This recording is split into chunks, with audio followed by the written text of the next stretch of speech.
I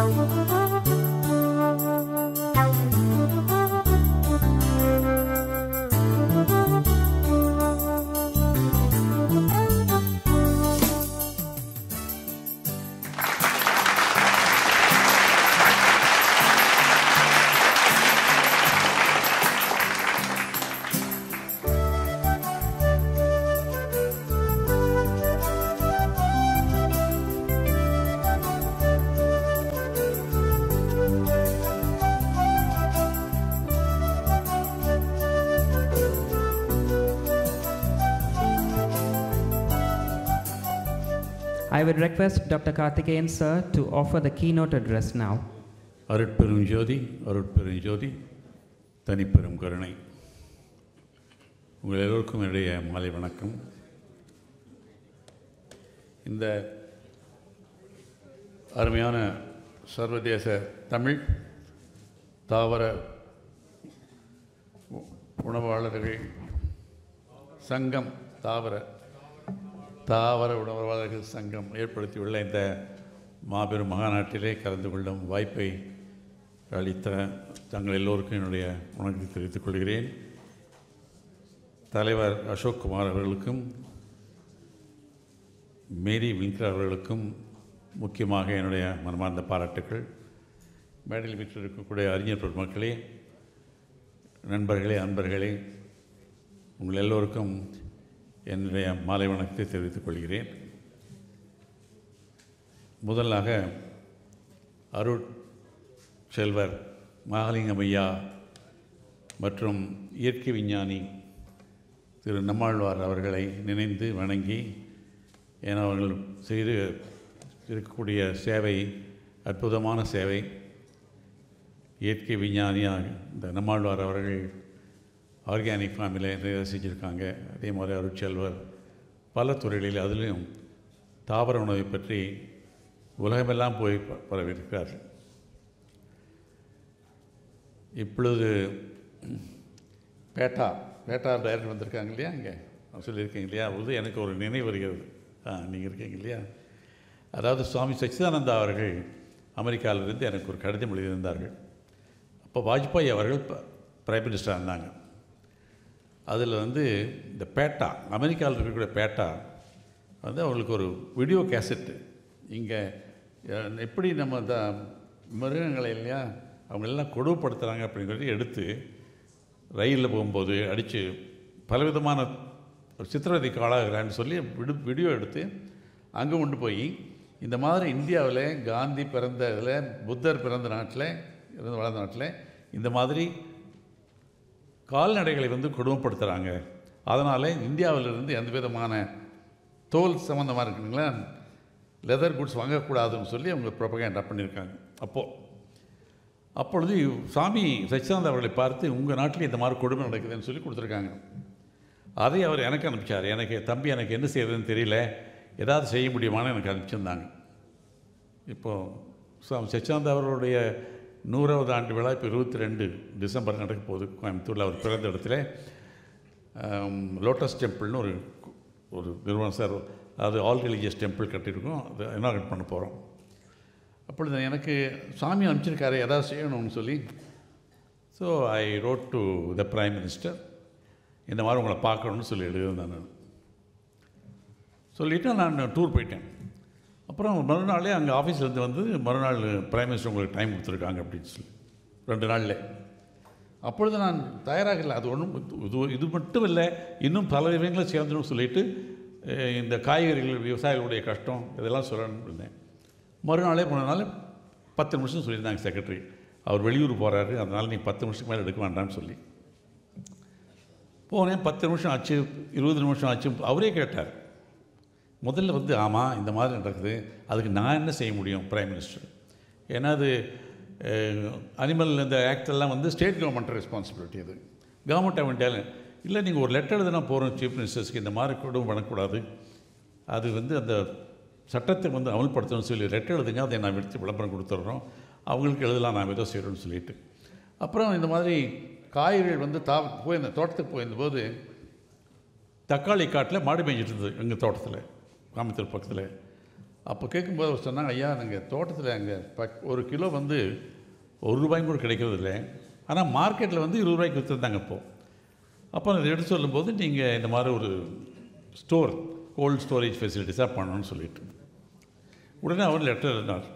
ஞாபகம் இருக்கு எனக்கு அது. அப்புறம் மனோகர் காந்தியை பார்த்தேன், முரசொலி மாறன் அவர்களை பார்த்தேன். அப்புறம் அவர் காமர்ஸ் மினிஸ்டர் இருந்தார் இல்லையா. அப்புறம் இவங்க மம்தா பானர்ஜி அவர்களையும் போய் பார்த்தேன். ஏன்னா ரயிலில் போகும்போது ஒரு 10 கால்நடைகள் போகிற இடத்துல வந்து 30 கால்நடைகள் வச்சுருவாங்க. படுக்க கூட இடம் கிடையாது, கீழே வந்து புல் போட மாட்டாங்க. அதனால் அங்கே போய் சேரும்பொழுது எல்லாம் மேலாம் அது காயம். பார்க்கும்போது அந்த அம்மா உடனே மறுநாளே வந்து ஒரு ஆர்டர் போட்டாங்க, இவ்வளோ நாள் போகணும்னு சொல்லி. பல விதம் அது சம்மந்தம் இல்லை. அதனால் நான் வந்து அதை பற்றி மனிதர்களுக்கு இருக்க வேண்டிய குணங்களிலே முக்கியமானது இரக்க குணம். பிறர் துய கண்டு இரக்கம் கொள்வது மனிதத்தன்மை. இரக்கமில்லா நெஞ்சம் ஈரமில்லாத நெஞ்சம். மனிதன் மனிதனிடம் இரக்கம் காட்டுவதை விட பிற ஜீவன்களிடம் இரக்கம் கொள்ள வேண்டும். மனிதனுக்கு பேச முடியும், என்ன வேண்டும் என்று கேட்க முடியும், துன்பங்களை வாய்விட்டு சொல்ல முடியும். இதர ஜீவன்களால் அப்படி செய்ய முடியாது. அதனால்தான் வாயில்லா ஜீவன்களிடம் நாம் இரக்கம் அன்பு கொள்ள வேண்டும். இந்த விஷயத்தை பற்றி வள்ளலார் அவர்கள் மிகவும் வலியுறுத்தி சொல்லியிருக்கிறார். அசைவ உணவை அவர் வெறுத்தார். ஊனை தின்று தன்னை வளர்க்க வேண்டுமா என்றார். அசைவ உணவு ஆரோக்கியத்திற்கும் கேடு விளைவிக்கும் என்பது இன்று மேல்நாட்டு வைத்தியர்களாலும் விஞ்ஞானிகளாலும் ஒப்புக்கொண்டுள்ள உண்மை. ஆனாலும் பெரும்பாலோர் அசைவ உணவை சுவைக்காக, சிலர் அதிகமானோர் அதில்தான் சத்து சக்தி என்ற மாயையில் விரும்புகின்றனர். அசைவ உணவில் கிடைக்கும் சத்துக்களை சைவ உணவிலேயே பெற முடியும் என்று தமிழ் வைத்தியமே சொல்லியிருக்கிறது. அதோடு அசைவ உணவினால் உடல் கெடுதல், அதை பற்றி டாக்டர் ஹெக்டே அவர்கள் ரொம்ப அழகாக எடுத்து சொல்லுவாங்க பின்னால். சரி, ஒரு உயிரை உண்டாக்குவதற்கு முடியாததை அழிக்க யாருக்கும் உரிமை இல்லை. ரத்தம் கூட மனித உடம்பில் தான் உண்டு முடியாது, லேபரேட்டரியில் பண்ண முடியாது. ஸோ ஒரு சொட்டு ரத்தத்தையும் கூட நாம் தயாரிக்க முடியாதவங்க எத்தனை வேணுமான உயிர்களையும் அழிக்க தயாராகி இருக்கிறோம். அதே போல் ஒரு உயிரை அழித்தால் அந்த உயிர் போன பிறகு அதற்கு பெயர் பிணம். மனிதன் இறந்தால் சுடுகாட்டில் பிதைக்கிறோம். வாயில்லாத ஆடு மாடு கோழி பன்றி போன்ற ஜீவன்கள் இறந்தால் மனிதன் வயிற்றில் பிதைக்கிறோம். மனிதன் வயிறும் சுடுகாடு தான் என்று ஆகக்கூடாது. திருவள்ளுவர் திருக்குறளிலே 2 அதிகாரம் கொல்லாமை புலால் மறுத்தல் மிக தெளிவாக எழுதியிருக்கிறார். தன் ஊன் பெருக்கற்கு பிறிது உண்பான் எங்கனும் ஆளுவருள். அப்புறம் கொல்லான் புலால் மறுத்தானை எல்லா உயிர்களும் குப்பித்தோளும். இதுபோல் 20 குறள்களை மிக அழகாக எழுதியிருக்கிறார். எல்லா உயிர்களையும் ஒன்று என்று யார் நினைக்கிறார்களோ அவர்களை நான் கடவுளாக பார்க்கிறேன். அவர்கள் இட்ட பணியை என்னுடைய சிறமையை கொண்டு செயல்பட என்னுடைய அறிவு தயாராக இருக்கிறது என்றார் வள்ளல் பெருமான். இப்பொழுது வந்து மார்னிங் கல்கத்தாலேருந்து வந்தேன், மெசேஜ் கொடுத்துருந்தேன் எந்த மொழியில் பேசணும்னு கேட்டு. ஸ்பீக்கிங் இங்கிலீஷில் வந்தது. இப்போ வந்து நானாக சொல்கிறது அதற்கு வேலை இருக்காது. நான் சொல்கிறதெல்லாம் விஞ்ஞானிகள் வேதாந்திகள் பிரபல விஞ்ஞானிகள் வேதாந்திகள் சொன்னதை வந்து.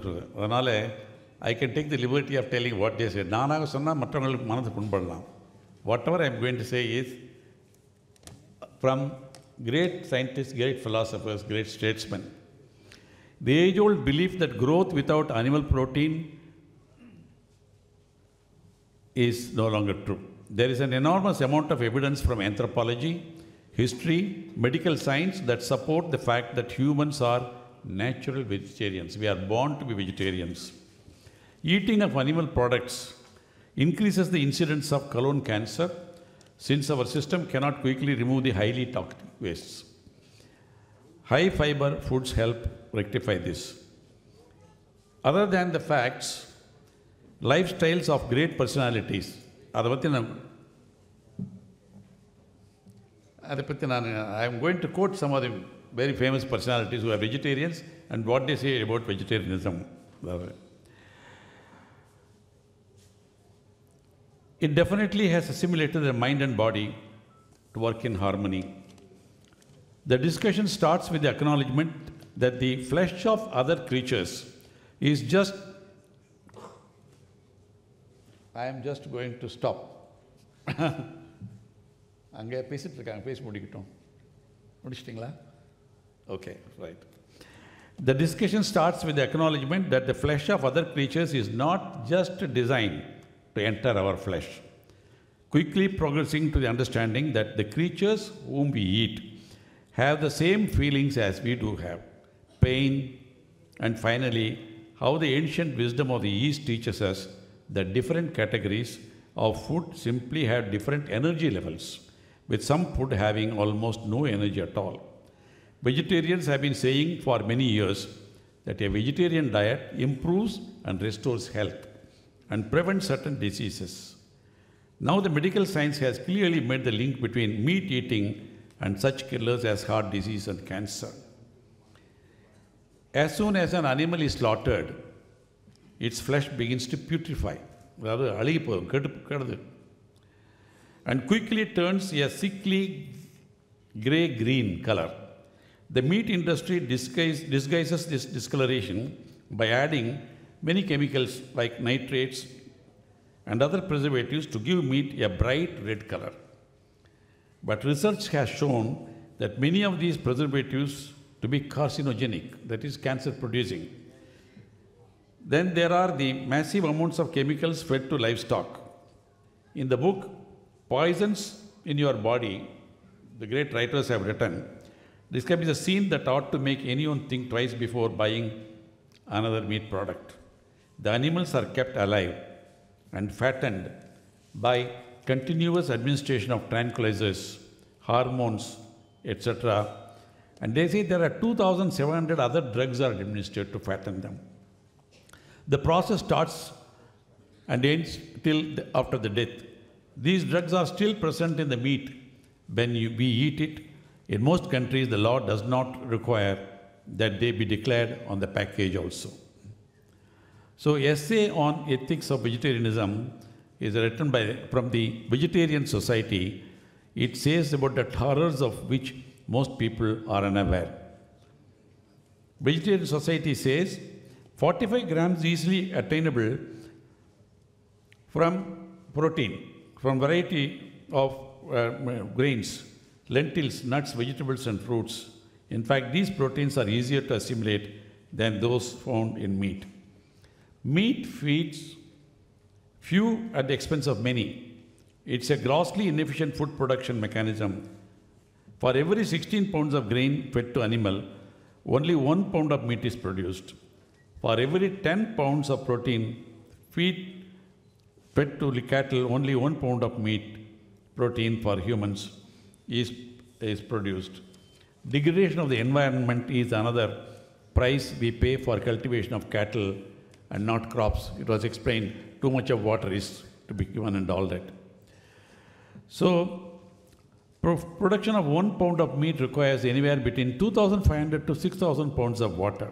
It is said that a diet that is conducive to the practice of yoga and spiritual progress can be rightly termed as yogic diet. Diet has intimate connection with the mind. The mind is formed out of the subtlest portion of food. Sage Udalaka instructs his son Swatagetu. I'm quoting. Food when consumed becomes threefold. The gross particles become excreta, they go away. Then the middling ones, flesh, and the fine ones, the mind. Chandogya Upanishad also says, by the purity of food, one becomes purified in his nature, nature. By the purification of his nature, he verily gets memory of the self. And by the attainment of the memory of the self, all ties and attachments are severed. Meat is not at all necessary for keeping us healthy. Meat eating is highly deleterious to health. Innocent animals are killed under the pretext of sacrifice to goddesses. You know, in the temples, even today it's happening, very unfortunate. Yes. So, our scriptures say, Ahimsa Paramo Dharmaha. Ahimsa is the first virtue that a spiritual aspirant should possess. We should have reverence for life. Even Lord Jesus says, I quote, blessed are the merciful, for they shall obtain mercy. Jesus and Mahavir shouted at the top of their voice, regard every living being as thyself and harm no one. The pain you inflict upon another will rebound upon us, and the happiness we radiate to another will come back to us, adding to our own happiness. So the products of the vegetable kingdom contain all that is necessary for the fullest sustenance of human life. I want to tell you, there are some very famous personalities over a period of time. Some of them I'll mention. Mike Tyson. He is a US boxer, former undisputed heavyweight champion, was a vegetarian. Benjamin Franklin, the great US inventor, he is the founding father of United States. He was a vegetarian. Of course, our own father of the nation, Mahatma Gandhi, staunch vegetarian. And Gandhiji said, we should all be vegetarians. For why it should be otherwise when Sir Henry Thompson calls it vulgar error to suppose that flesh foods are indispensable for our sustenance. Thomas Alva Edison, the great scientist who discovered the bulb and the motion picture camera and all that, he had 1093 US patents. He was a vegetarian. And he says, non-violence leads to the highest of ethics, which is the goal of all evolution. Then the scientist of the last century, Albert Einstein, he says, he is a vegetarian. A vegetarian manner of living by its purely physical effect on the human temperament would most beneficially influence the lot of mankind.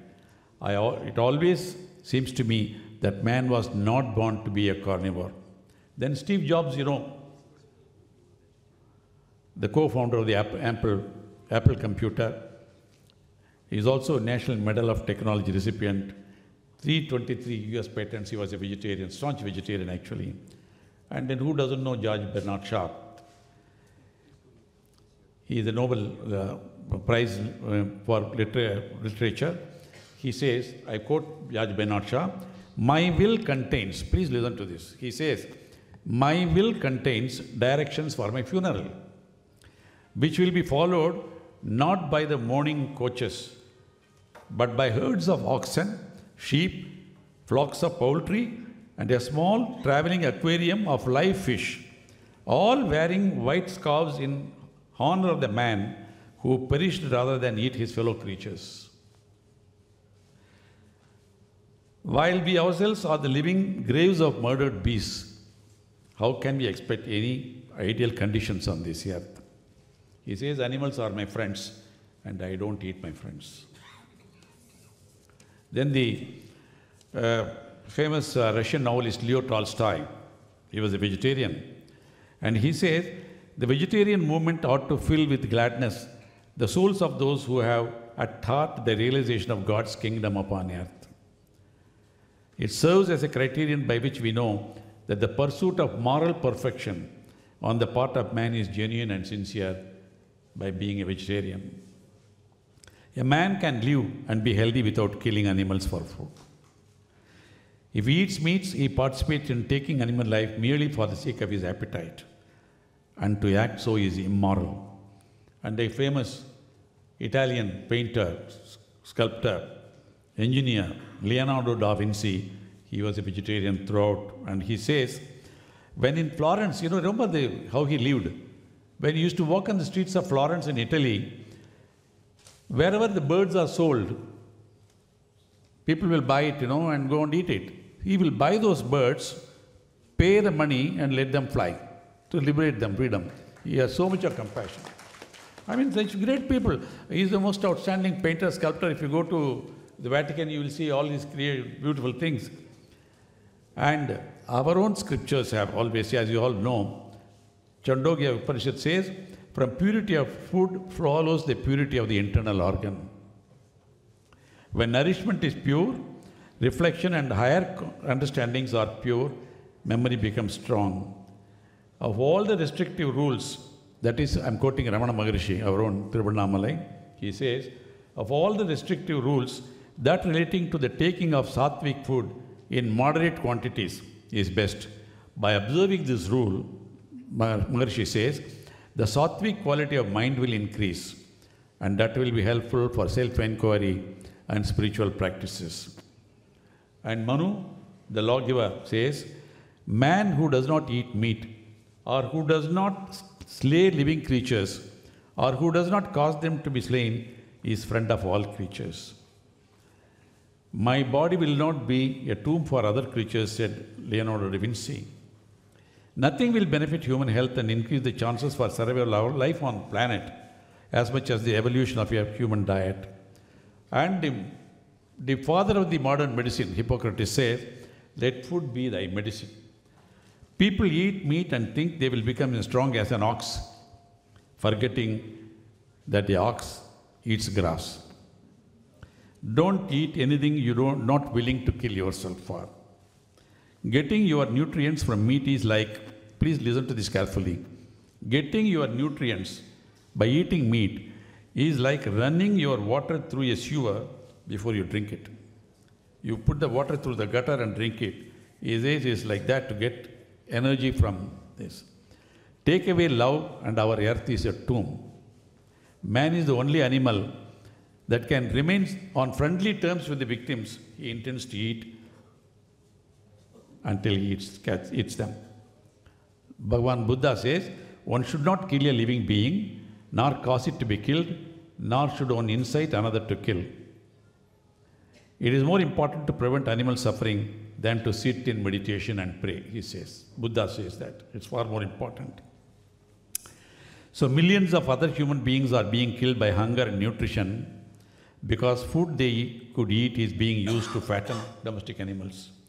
Meanwhile, some people are dying of sad laughter at the absurdity of man who kills so easily and so violently, and once a year he sends out cards praying for peace on earth.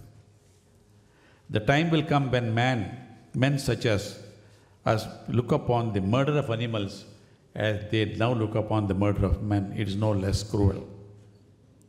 The Charles Darwin, there is no fundamental difference between man and animals in their ability to feel pleasure and pain, happiness and misery. Non-violence leads to the highest ethics, which is the goal of all evolution. Until we stop harming all other living beings, we are still savages. I am not saying, Thomas Edison says that. If I say, some people may take offense. That's why I'm carefully quoting only the most outstanding people respected all over the world. Mahatma Gandhi says, I hold that the more helpless a creature, the more entitled it is to protection by man from the cruelty of man. So, before I conclude, I would like to quote Plato, the great Greek philosopher. He says, the gods created certain kinds of beings to replenish our bodies.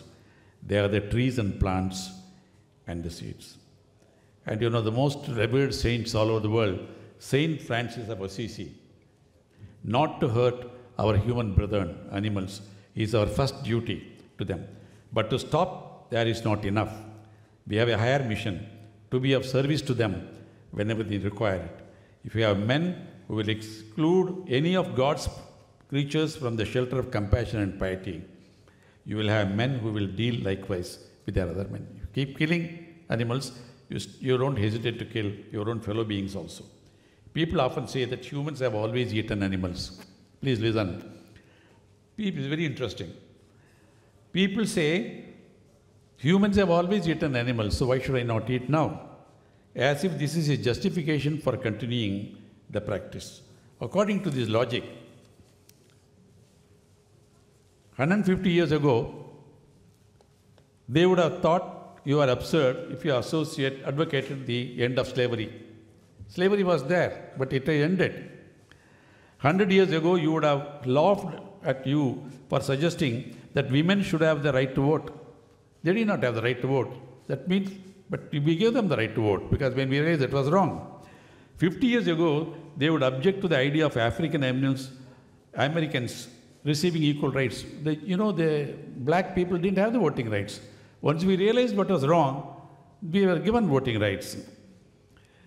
25 years ago, they would have called you a pervert if you advocated for gay rights. Today we do it. They laugh at us now for suggesting become vegetarians. But someday they won't be laughing. They know what we said is right. Okay?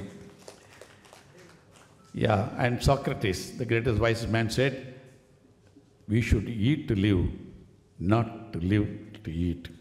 Okay? A man can live and be healthy without killing animals. Vegetarian food leaves a deep impression on our nature. If the whole world adopts vegetarianism, it can change the destiny of humankind. We'll stop perhaps. These mass murders may not be taking place, the aggression. The animals you eat are not those who devour others. You are not eating lion and tiger and all that, do not eat the carnivorous beasts. You take them as your pattern. You only hunger after sweet and gentle creatures who harm no one, which follow you, serve you, and are again eaten by you as a reward for their service. Total ingratitude at all. While we ourselves are the living graves of murdered beasts, how can we expect any ideal condition on this web? Animals are my friends, and I don't eat them. The love for all living creatures is the most noble attitude of men. So if we really want to do, spiritual practice of the path, the first requirement is you must stop killing and eating other living beings. And I greatly admire your nobility with which you have started. I admire all those people who are honored, they are in great service. I started a great thing to say that vegetarian Rotary Club is something amazing. It will be a great thing, we must spread. And I am told, and I have got some stats, I am not going to say, every day there are 5,000 people are becoming vegetarians in America. I read somewhere. So vegetarianism is increasing. But what about the land of Mahatma Gandhi and Buddha? So let us stop killing just for eating. There is enough food. There is enough food, enough in the world. If so much water and food grains are wasted in fattening these animals. If stop this, there is enough water, enough food, enough vegetables for all of us to lead a healthy life, health of the body, mind, and also spirit. World will become more peaceful in future. Thank you.